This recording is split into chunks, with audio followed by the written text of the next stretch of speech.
Guys welcome back to my YouTube channel H blogs and travels. কি খবৰ আপোনালোকৰ? সাগৰ সকলো ভালে আছে আৰু যাৰ যাৰ বেয়া চলিছে ভগৱানৰ প্ৰাৰ্থনা কৰিছোঁ সোনকালে সকলোৰে ভাল হওক। তো গাইজ এতিয়া আমি গৈ আছোঁ মানে প্ৰগ্ৰাম চাবলৈ, মানে মাঘ বিহু উপলক্ষে মানে দেওবাৰীত বহুত ধুনীয়া এখন প্ৰগ্ৰাম পাতিছে। মানে ইমান ডাঙৰো নহয় আৰু একেবাৰে সৰুও নহয়, মোটামুটি সৰু সৰুকৈ পাতিছে। আৰু বহুত দিন হ'ল প্ৰগ্ৰাম চগ্ৰাম চোৱা নাই, যিহেতু মানে বহাগৰ ছিজনতো বহুত প্ৰগ্ৰাম চগ্ৰাম চোৱা হয় ন, আৰু এইকেইদিন ঠাণ্ডা বতৰ প্ৰগ্ৰাম চগ্ৰাম তেনেকৈ হোৱাও নাই আৰু বহুত দিন হ'ল চোৱাও নাই। বোলো প্ৰগ্ৰামটো চাই আহিম আৰু ধুনীয়াকৈ ভিডিঅ' চিডিঅ' বনাই আনিম। তেনেকুৱা বহুত ডাঙৰ প্ৰগ্ৰাম নহয়, তাৰপৰা আমাৰ কাকিৰে দুজনমান লোকেল ছিংগাৰ আহিব আৰু নগাঁৱৰ পৰা কোনোবা ছিংগাৰ ছোৱালী এজন ল'ৰা এজন আহিব, আহি ধুনীয়াকৈ মানে গীত পৰিৱেশন কৰিব মাঘৰ বিহু উপলক্ষে। আৰু যিহেতু মাঘ বিহু লাহে লাহে গ'ল, যোৱাকালি মাঘ বিহু গ'ল, তো এতিয়ালৈকে আমি মানে সকলোৱে এতিয়ালৈকে জুবিনদাৰ ন্যায় পোৱা নাই। গতিকে সকলোৱে জুবিনদাৰ ন্যায়ৰ কাৰণে মাতক যে ন্যায়টো দিব লাগে যেনেকেই নহওক, কাৰণ চাওক 2025 গৈ এতিয়া 26 পালেহি, যেনেকৈ নহওক আমি দাদাক ন্যায় দিবই লাগিব। আৰু এইফালে দেখাই দিবা, এইফালে দেখা পাইছে দাদাৰ একটা বহুত ধুনীয়া প্ৰতিমূৰ্তি, গতিকে আমি দাদাক মানে এনেকৈয়ে জীয়াই ৰাখিব লাগিব। তো এইবোৰৰ মাজেদি আৰু মানে মেইন কথাটো অসম চৰকাৰক এটাই অনুৰোধ কৰিছোঁ যে আমি ন্যায়টো পাব লাগে, ন্যায়টো মেইন আমাৰ কাৰণে। তো আমি এতিয়া যাম, ধুনীয়াকৈ প্ৰগ্ৰাম চাম। তো ব'লা, নে কি কোৱা? বহি লওঁ, বহা। A few moments later. Finally আমি আহি পাই গ'লোহি। তো এতিয়া প্ৰায় প্ৰগ্ৰাম শেষেই হ'ব। তো আমি এনেকুৱা টাইমত আহিছোঁ, প্ৰগ্ৰাম শেষেই আছে, আমি ধুনীয়াকৈ এতিয়া পাই যাম। ব'লা।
চালোঁ প্ৰগ্ৰাম।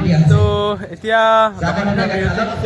দোকানলৈ যাওঁ, কিবা এটা খাই হ'লে দোকানেই বিচাৰি পোৱা নাই। হা ব'লা, তো দোকানলৈ গৈ আছোঁ, দোকান বিচাৰি পোৱা নাই, আগফালে যাওঁ ব'লা। হা তো চাওঁ দোকান চোকান পাওঁ নে নাপাওঁ। মেইন কথাটো হ'ল প্ৰগ্ৰাম চাবলৈ আহিলোঁ, মানে 10 মিনিট বিৰতি দিলে, সেইখিনিলৈকে ঠিকেই আছে, কিন্তু গোটেই প্ৰগ্ৰামখনত এখন দোকান নাই। ইমান বহুত বেছি ডাঙৰ প্ৰগ্ৰাম নহয়, কিন্তু এখন প্ৰগ্ৰাম বুলিবলৈ তাততো আমি কি ভাবোঁ, এনেকৈ ভাবোঁ যে দোকান চোকান থাকিবই, কিন্তু প্ৰগ্ৰামত এখন দোকান নাই। তাৰপিছত গাঁওখনত ৰাস্তা কিনাৰত দোকান থাকে যে মানুহৰ ঘৰত, তো এইফালে খোজকাঢ়ি আহি আছোঁ, বোলো আধা কিলোমিটাৰমান আহিলোঁ, এখন দোকানো খোলা নাই। আৰু অৱশ্যে ইমান ৰাতি প্ৰায় 11টামান বাজিল, দোকান খোলা নাথাকিব। আমি ভাবিছোঁ মানুহ মাতি উঠাই দিম, তো মানুহবিলাক চব শুয়ে আছে, কি ক'ম মানে গোটেই প্ৰগ্ৰামখনত এখন দোকান নাই। তো এইফালে আধা কিলোমিটাৰ খোজকাঢ়ি আহিলোঁ। আজি জীৱনত প্ৰথম দেখিছোঁ যে জীৱনতো বহুত প্ৰগ্ৰামত গৈছোঁ, তেনেকুৱা ন, সৰু হওক ডাঙৰ হওক বহুত প্ৰগ্ৰামত গৈছোঁ, তো আজিলৈকে এনেকুৱা মানে দেখা পোৱা নাই। তো আজি আহি গম পালোঁ যে ইয়াত মানে কোনো ধৰণৰ এইখন প্ৰগ্ৰামত দোকান নাই, লাগিলে প্ৰগ্ৰামৰ ওচৰলৈ গৈ লওঁ মই আপোনালোকক দেখুৱাম চাব এখনো দোকান আপোনালোকে দেখা নাপাব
গাইজ ফাইনেলি প্ৰগ্ৰাম চালোঁ, বহুত বেছি ভাল লাগিল। তো যদিও প্ৰগ্ৰামটো সৰু, মাঘ বিহু উপলক্ষে বহুত ধুনীয়া এটা প্ৰগ্ৰাম চালোঁ। যদিও প্ৰগ্ৰামটো সৰু, চাই মানে বহুত বেছি ভাল লাগিল, কিয়নো সৰু সুৰা প্ৰগ্ৰামত মানে এনজয়মেণ্টটো বহুত ধুনীয়া হয়। ডাঙৰ ডাঙৰ প্ৰগ্ৰামবিলাকত কি হয় মানে মানুহ বহুত বেছি থাকেতো ন, এনজয়মেণ্টটো ইমান কৰিব নোৱাৰি। তো হেমদাই লাষ্টত যিখিনি বিহুগীত গালে একদম পূৰা ফালি দিছে, মানে কি ক'ম মানে আল্টিমেট, মানে বহুত ধুনীয়া মানে খুহুতীয়া বিহুগীত গাইছে, তো একদম পূৰা ফালি দিছে। আৰু নাচনীকেইজনীয়ে নাচিছে মানে একদম পূৰা ফালি দিছে গোটেই, মানে যিহেতু আৰু মানে ফালি দিয়াৰ কাৰণটো হ'ল মানে যিহেতু বহুত দিন প্ৰগ্ৰাম চগ্ৰাম পতা নাই, তো গাঁৱৰ মানুহে মিলি মাঘ বিহু উপলক্ষে যিটো অনুষ্ঠান পাতিলে ন, আৰু মানে সকলোৱে মিলি এটা বহুত ধুনীয়া এনজয়মেণ্ট পাইছে, আৰু আমি একদম পূৰা ফালি দিছোঁ আজি। তো চাব, যদিহে আপোনালোকে যদি ভিডিঅ'টো ইমান দূৰলৈকে চালে নিশ্চয় গম পাব। তো লাষ্টৰ যিখিনি দিছে নহয় একদম পূৰা ফালি দিছে, মানে লাষ্টৰখিনি একদম পূৰা মজা হৈছে। তো গাইজ এইটোৱে আছিল আজিৰ এটা সৰু সুৰা ভিডিঅ', আৰু যদিহে ভিডিঅ'টো চাই ভাল লাগে লাইক কমেণ্ট শ্বেয়াৰ কৰিবলৈ একেবাৰে নাপাহৰিব। Thank you so' much, love you all, good night. এতিয়া প্ৰায় 12টামান বাজি গ'ল, আমি যাব ওলাইছোঁ লাহে লাহে ঘৰলৈ।